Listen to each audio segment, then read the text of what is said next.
This is the voice of freedom.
Welcome once again to the Hour of the Time.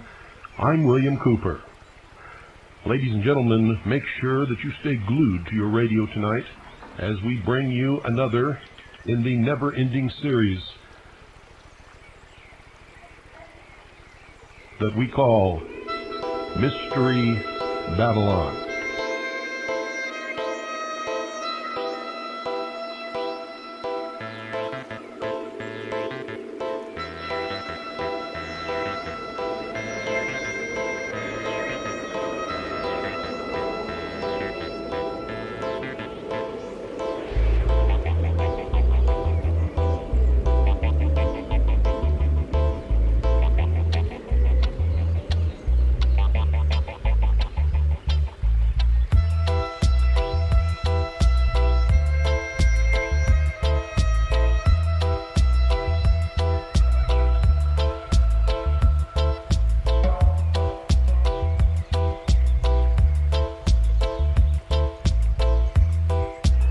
Tonight's episode, ladies and gentlemen, is entitled Darkness. There is no study so intriguing and yet so mysterious as that of the early religions of mankind.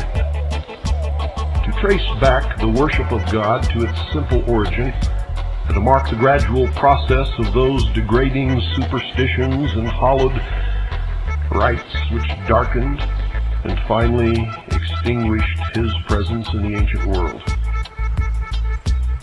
At first, men enjoyed the blessings of nature as children do, in an age of innocence, without inquiring into causes.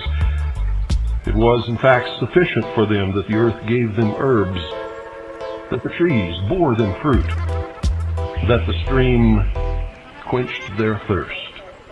They were happy, and every moment, though unconsciously, they offered a prayer of gratitude to Him whom as yet they did not know. And then a system of theology arose, amongst them vague and indefinite as the waters of the boundless sea. They taught each other that the sun, the earth, the moon, and the stars were moved and illumined by a great soul which was the source of all life, which caused the birds to sing, the brooks to murmur, and the sea to heave. It was a sacred fire which shone in the firmament, and in mighty flames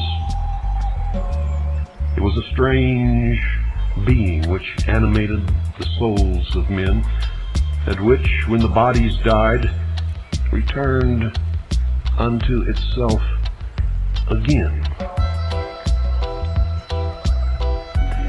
Ancient man silently adored this great soul in the beginning and spoke of him with reverence, and sometimes they raised their eyes timidly to his glittering dwelling place on high. And soon they learned to pray.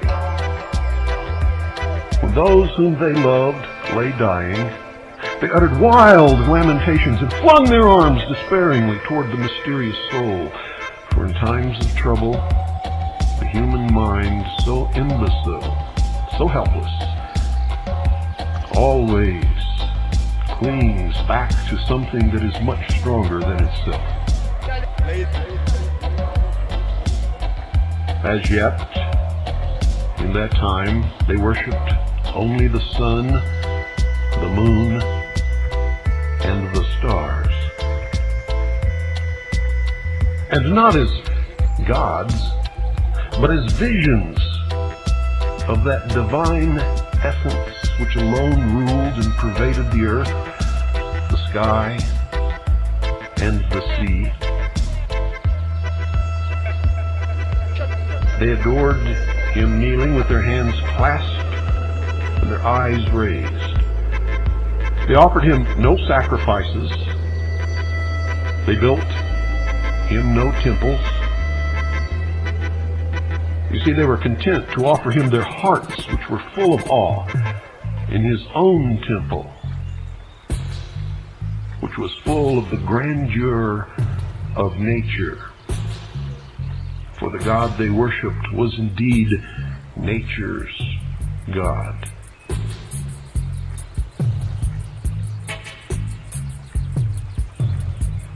And it is said by some that there are yet some barbarous islands where men have no churches nor ceremonies, and where they still worship God, reflected in the work of his uncountable hands, and the mystery and the balance and the perfection of nature. But you see, they were not long content with this simple service. There were those amongst them who learned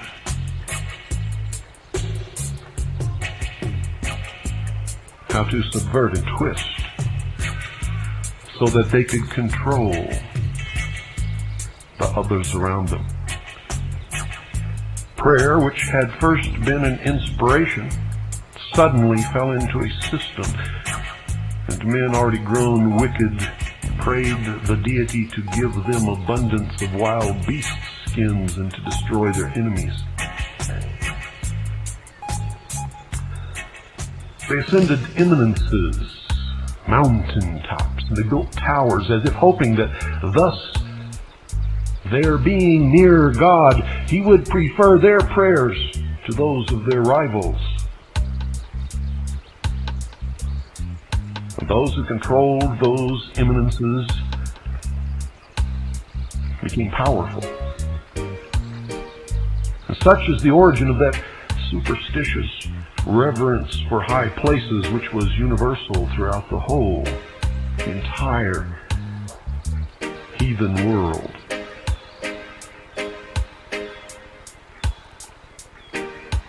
Then, it is clear in the ancient annals that someone came forth. Orpheus was born. And he invented instruments which to his touch and to his lips gave forth notes of surpassing sweetness, and with these melodies he enticed the wondering, innocent savages into the recesses of the forest, and there Orpheus taught them precepts of obedience to the great soul and of loving kindness toward each other in harmonious words. And he became the high priest. And so they devoted groves and forests to the worship of the deity.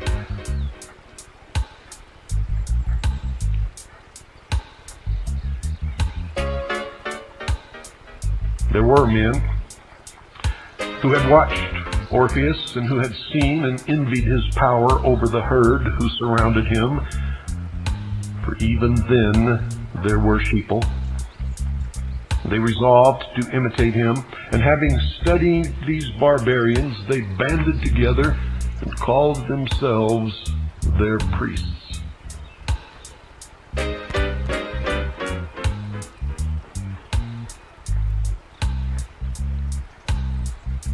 Religion is divine, but its ministers, after all, are men.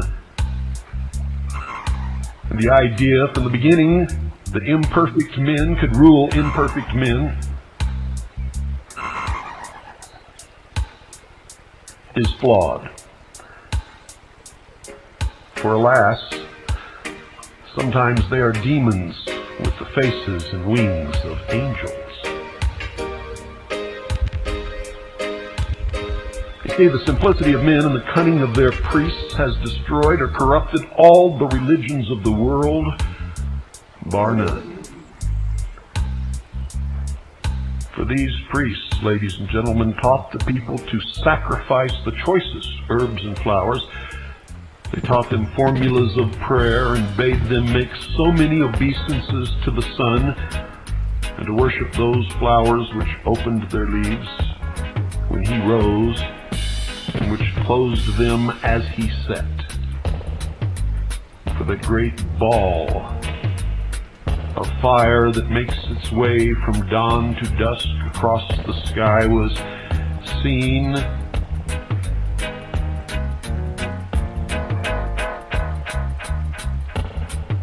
as the savior to those who huddled in the cold darkness, surrounded by wild beasts of prey.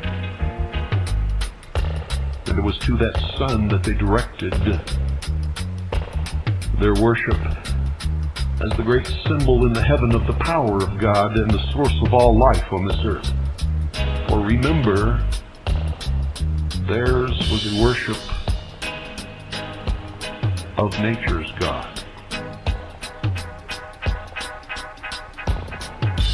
They composed a language of symbols, which was perhaps necessary in those times, since letters had not been invented, but which perplexed the people and perverted them from the worship of the one God.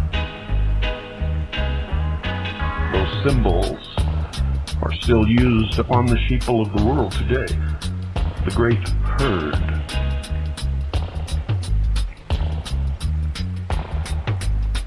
Thus, the sun represented the great doctrine of this religion. The moon represented the church, reflecting the pure light of the sun. And the sun and the moon were worshipped as emblems of God. And fire, by the philosophers of fire, as an emblem of the sun. Water, as an emblem of the moon, which by faith reflected the pure light of its master. The serpent represented the full body of the priesthood, the initiates, and was to be worshipped as an emblem of wisdom and eternal youth, since it renews its skin every year. And thus, it periodically casts off all symptoms of old age and begins anew. Reborn, if you will. And the bull, the most vigorous of animals and whose horns resembled those of the crescent moon, was also worshipped.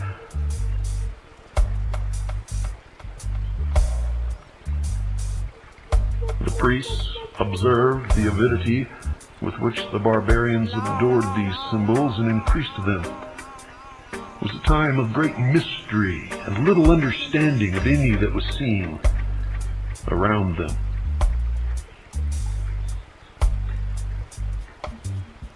To ancient man, the sun was seen to die, and darkness descended around them. It was a time of great danger and cold.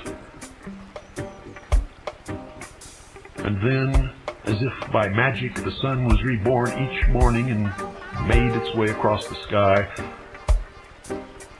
where it became old and then died again. And they began to measure their world by the seasons of the sun.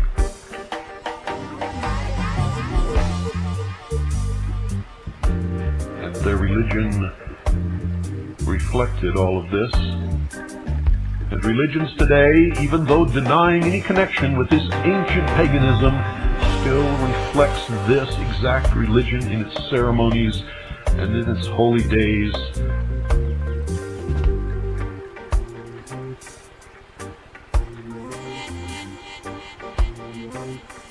Even to the layout of its churches.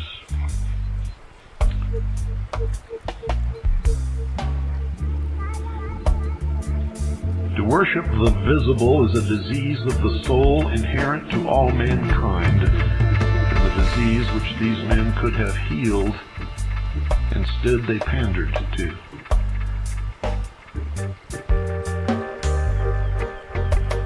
It is true that the first generation of men might have looked upon these merely as the empty symbols of a divine being, but it is also certain that in time the vulgar forgot the God in the emblem and worshipped that which their fathers had only honored, and therefore the symbol became the God. Egypt was the fountainhead of these idolatries, and it was in Egypt that the priests first applied real attributes to the sun and to the moon, whom they called his wife, and sister, and mother.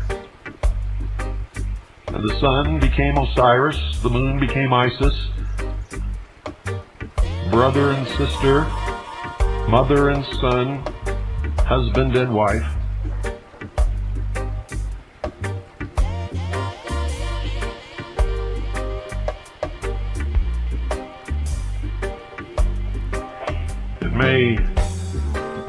It may perhaps, for those of you who have not heard it, maybe have not been listening to this broadcast for a great period of time, it may perhaps interest you to listen to the very first fable of the world.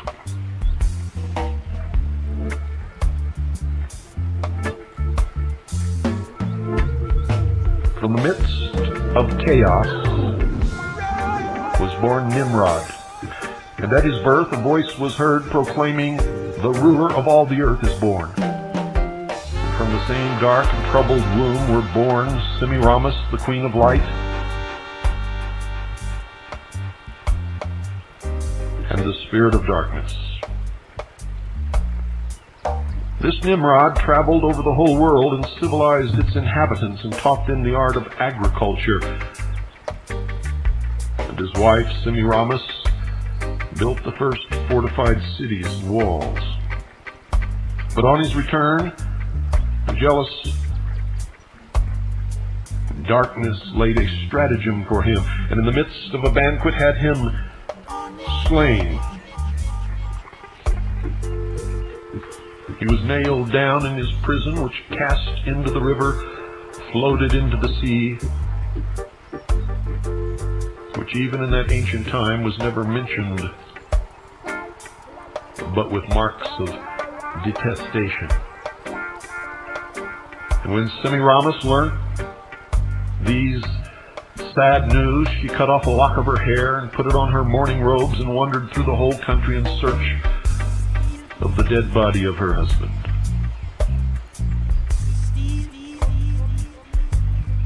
Eventually, she found it. By casting a magic spell,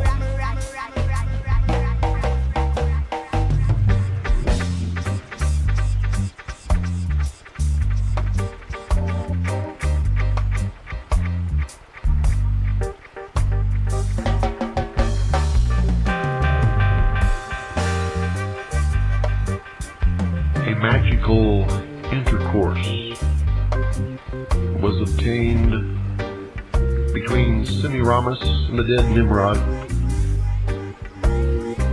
from which a child emerged. The child was Tammuz, and Semiramis fed the infant with her finger instead of with her breast, and put him every night into fire to render him immortal.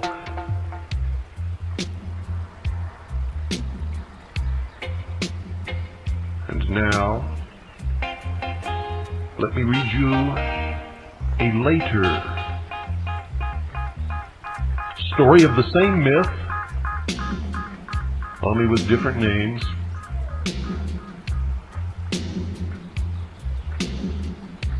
And I have to depart from my narration here and read this to you.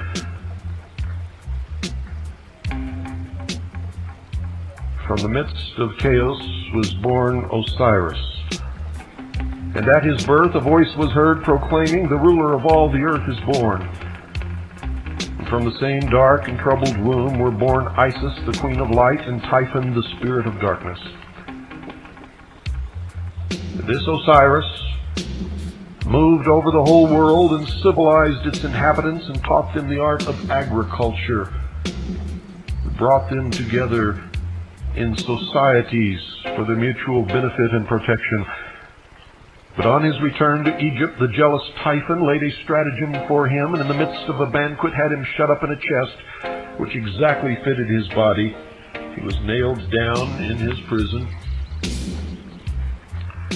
which cast into the Nile, floated down to the sea by the Ta'itic mouth, which even in the time of Plutarch was never mentioned by an Egyptian except with disdain and loathing. When Isis heard the news, she cut off a lock of her hair and put on her mourning robes and wandered through the whole country in search of the chest which contained the dead body of her husband. At length she learnt that the chest had been carried by the waves to the shore of Byblos, and had there lodged in the branches of a tamarisk bush, which quickly shot up and became a large and beautiful tree, growing round the chest so that it could not be seen.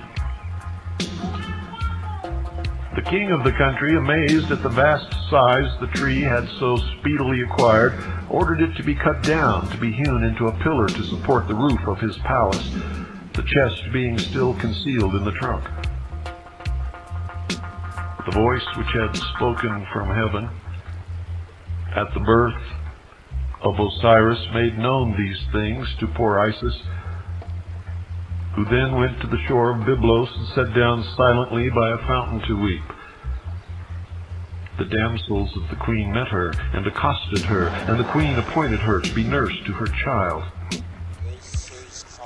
And Isis fed the infant with her finger instead of with her breast, and put him every night into fire to render him immortal. While transforming herself into a swallow, she hovered around the pillar which was her husband's tomb, and bemoaned her unhappy fate. It happened that the queen thus discovered her, and shrieked when she saw her child surrounded by flames. And by that cry she broke the charm, and deprived him of immortality. By that cry, Isis was summoned back to her goddess form and stood before the awestruck queen, shining with light and diffusing sweet fragrances around. She cut open the pillar and took the coffin with her and opened it in a desert. There she embraced the cold corpse of Osiris and wept bitterly.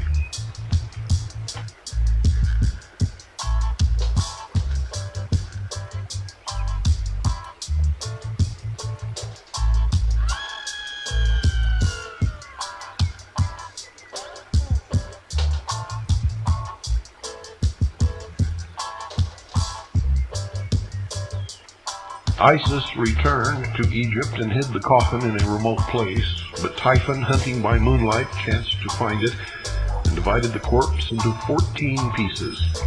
Again Isis set out on her weary search throughout the whole land, sailing over the finny parts in a boat made of papyrus. She recovered all the fragments except one, which had been thrown into the sea. Each of these she buried in the place where she found it, which explains why in Egypt there are so many tombs of Osiris. And instead of the limb which was lost, she gave the phallus to the Egyptians, the disgusting worship of which was thence carried into Italy, into Greece, and into all the countries of the East. And today, people pay obeisance to this phallus when they stand in awe of the Washington Monument, or when they attend Spike training, for truly, it is the shaft. When Isis died, she was buried in a grove near Memphis.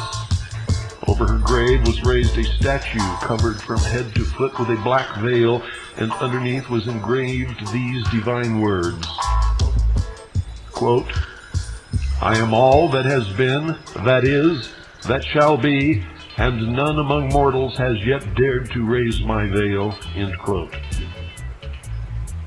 Beneath this veil, ladies and gentlemen, are concealed all the mysteries and learning of the past. A young scholar, his fingers covered with the dust of venerable folios, his eyes weary and reddened by nightly toil, will now attempt to lift a corner of this mysterious and sacred covering. The folios are the old books that I have discovered in used bookstores across the country and around the world. And truly, in some of those dark and dim corners and shelves that have never been touched, I have been literally covered with the dust of years that has settled upon these ancient volumes. Those that I could afford have found their way into my library, where they still serve today.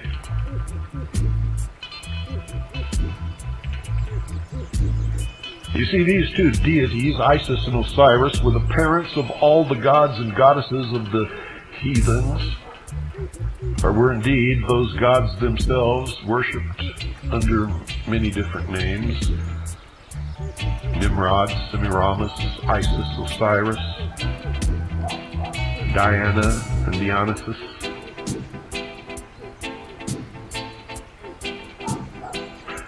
The fable itself was received into the mythologies of the Hindus and the Romans. Sera is said to have mutilated Brahma as Typhon did Osiris, and Venus to have lamented her slain Adonis as Isis wept for her husband, god, brother, son. And as yet, the sun and moon alone were worshipped under these two names.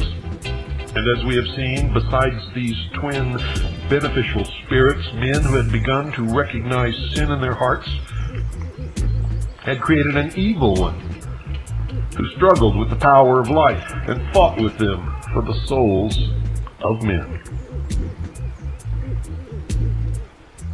I must tell you that in my studies I find that it has been natural through all history for man to fabricate something that is worse than himself rather than take the responsibility upon his own shoulders. And even in the theology of the American Indians, which is the purest of the modern world, there is found a Mahitu, or dark spirit.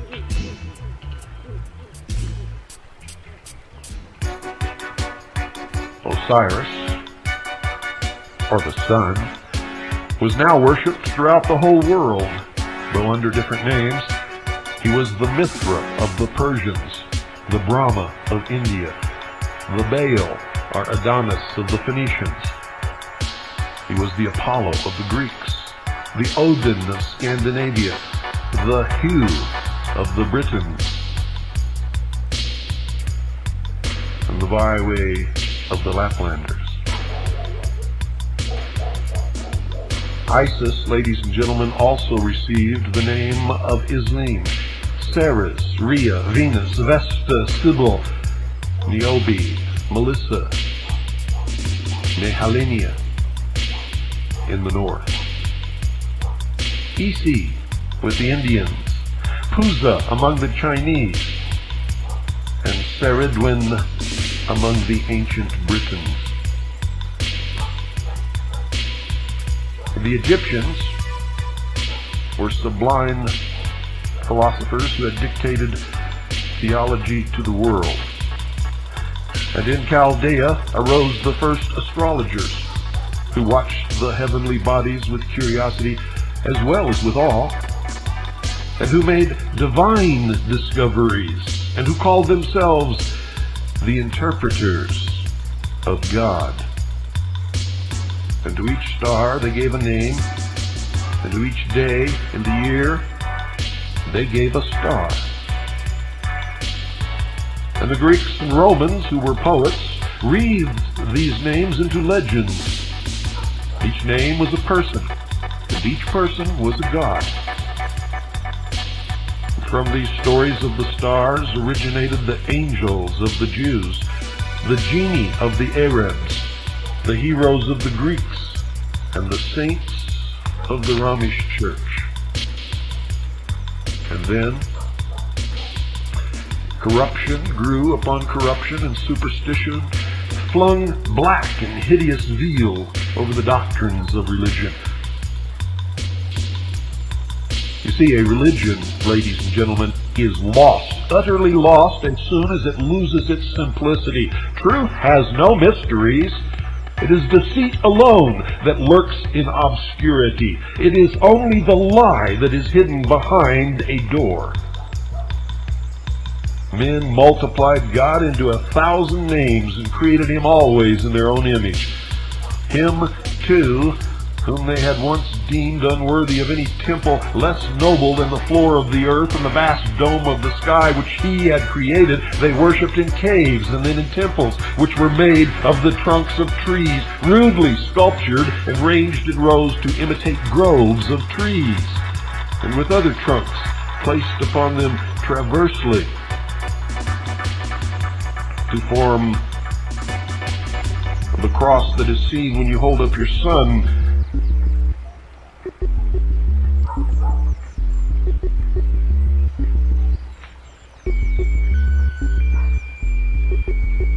Behind some obstacle, they streak across the sky.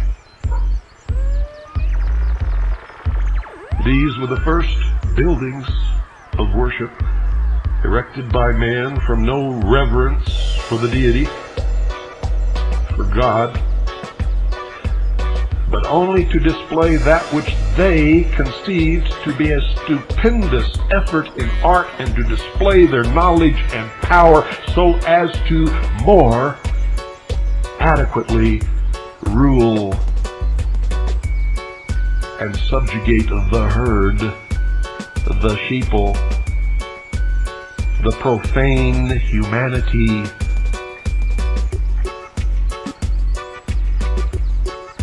that had not a clue, and still doesn't, by the way.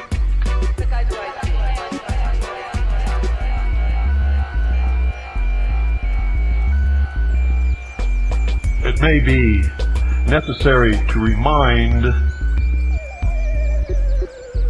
some of you that a superior being, God, if you will, must view the elegant temples of the Romans, the gorgeous pagodas of India, and the Gothic cathedrals of the Western world with feelings similar to those with which we might contemplate the rude efforts of the early heathens, or a hill of ants, who deemed God unworthy of the fruits and flowers which he himself had made, and offered to him the entrails of beasts and the hearts of human beings. Can you imagine the audacity, the arrogance of such a thing?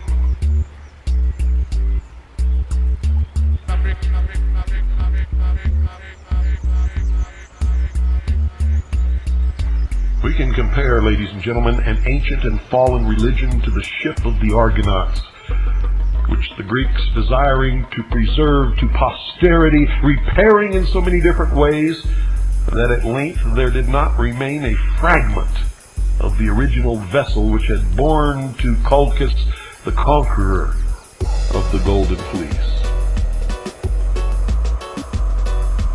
So let's pass over a lapse of many, many years, centuries, if you will, and then contemplate the condition of the nations in whom religion had been first born.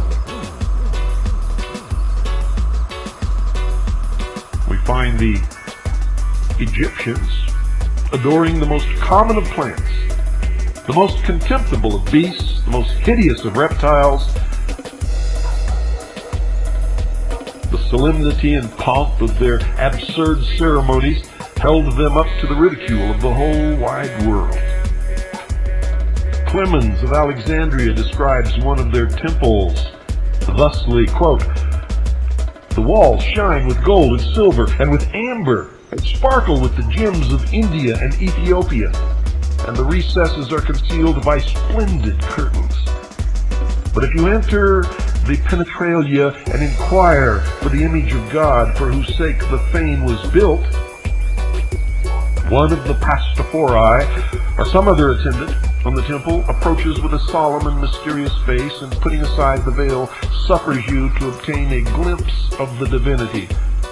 And there, upon an altar, you behold a snake, or a crocodile, or a cat, or some other beast, a fitter inhabitant of a cavern or bog than of a temple, or a giant penis, the phallus of Osiris, which Isis had substituted upon the altar of Egypt. The priests of Egypt were always impostors, but once so celebrated, had degenerated into a race of jugglers, a circus, if you will. Also, the Chaldeans lived upon the fame of their fathers and upon their own base trickeries. No one was honest anymore. No one could point to God. No one understood that all the symbols of the universe and nature represented the power of an unseen God. That the first men worshipped, the Brahmins or Brahmins, whose priests of India once so virtuous and celebrated as being so wise, they too had fallen. Once they had forbidden the shedding of so much as an insect's blood.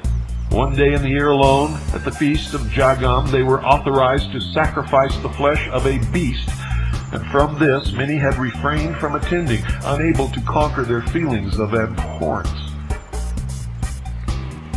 But now, they had learnt from the fierce Scythians and from the Phoenicians who traded on their coast to sacrifice the wife upon her husband's pair to appease the gentle Brahma with the blood of men, and that ceremony continues to this day.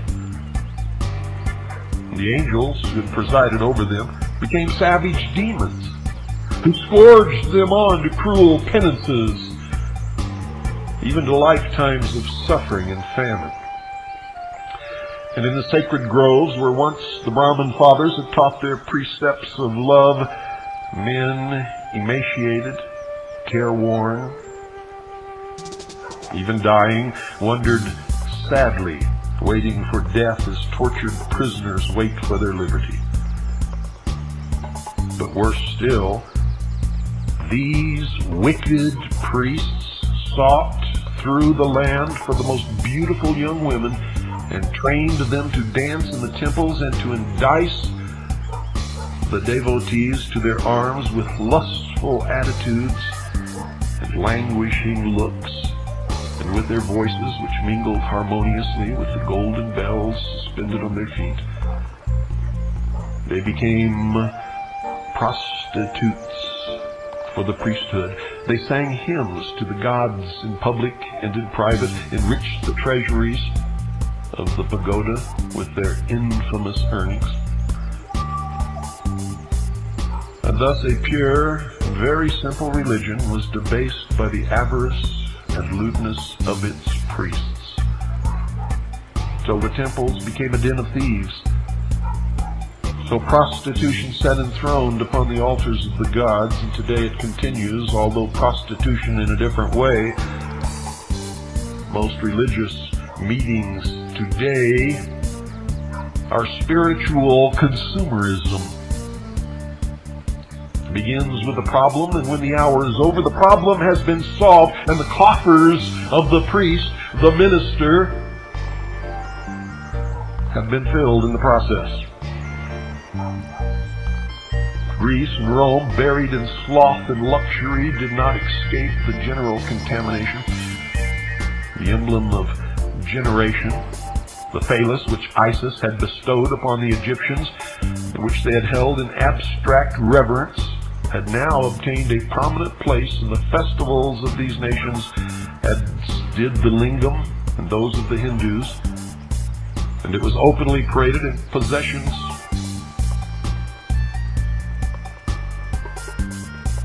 before guests in the home, in processions in the streets. It was worn by Roman nations in bracelets upon their arms. It adorns our nation's capital as the Washington Monument and stands mocking us in Dealey Plaza in Dallas, Texas. The sacred festivals and mysteries which they had received from the Egyptians and for which the women had been wont to prepare themselves by continence and the men by fasting, were now mere vehicles for all the depravities and deceptions of the very lowest kind. Men were permitted to join the women in their worship of Bacchus or Adonis, of the Bona Dea, and even of Priapus. And so dissolute did the Dionysia become, ladies and gentlemen, that the civil powers were compelled, yea, forced to interfere with those of religion, and the Bacchanalia were abolished by a decree of the Roman Senate. But it was too late, for Rome's fate had been sealed. And the Jews, the chosen people of God, had not their religion changed? Had not God, weary with their sins, yielded them to captivity, scourged them with sorrow, menaced them with curses? And isn't the state of Israel more a secular state than a religious state today, despite the claims of Zionism? They worshipped Baal, Peor, the Priapus of Assyria. They sacrificed their children to Moloch. They had dancing girls in the holy temple. This corruption spared no race, no people, no religion, and no one can point to any other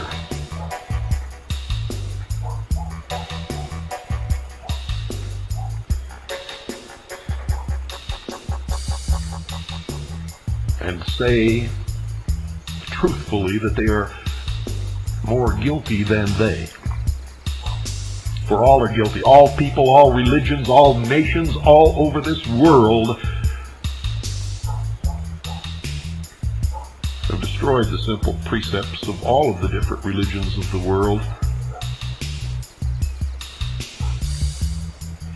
And none resemble even slightly what they began to be. And I'm not going to go deeper into particulars that are so degrading to human nature. I can see you squirming on your seats as it is. So I will have mercy.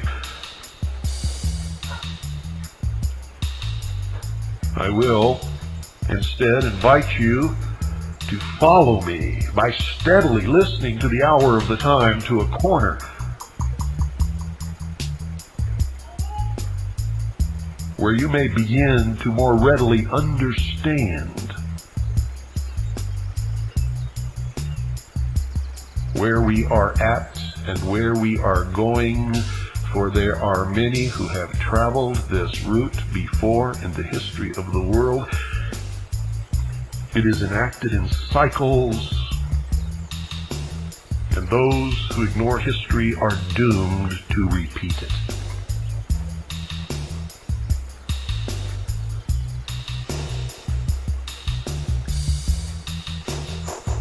There is a place in the world where at least for many ages religion was preserved in its pristine purity, and whose priests, through a barbarous soldiery, were received as martyrs,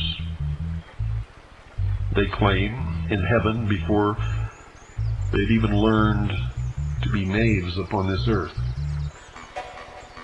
It was an isolated spot unknown to the world in the earlier ages of vice.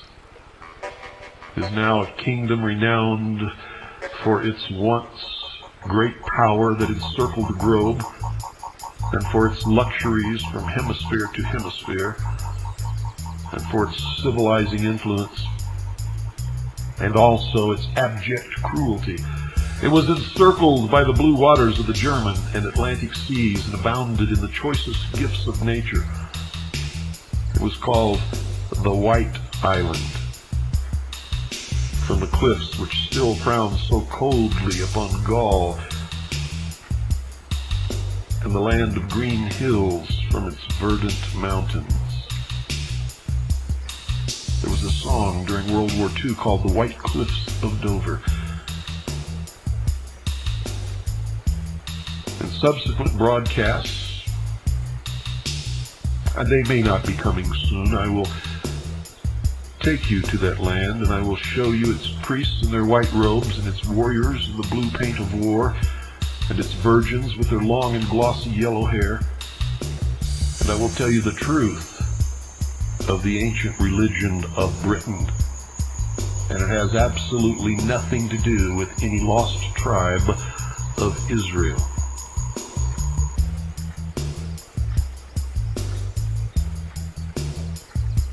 We will begin that journey some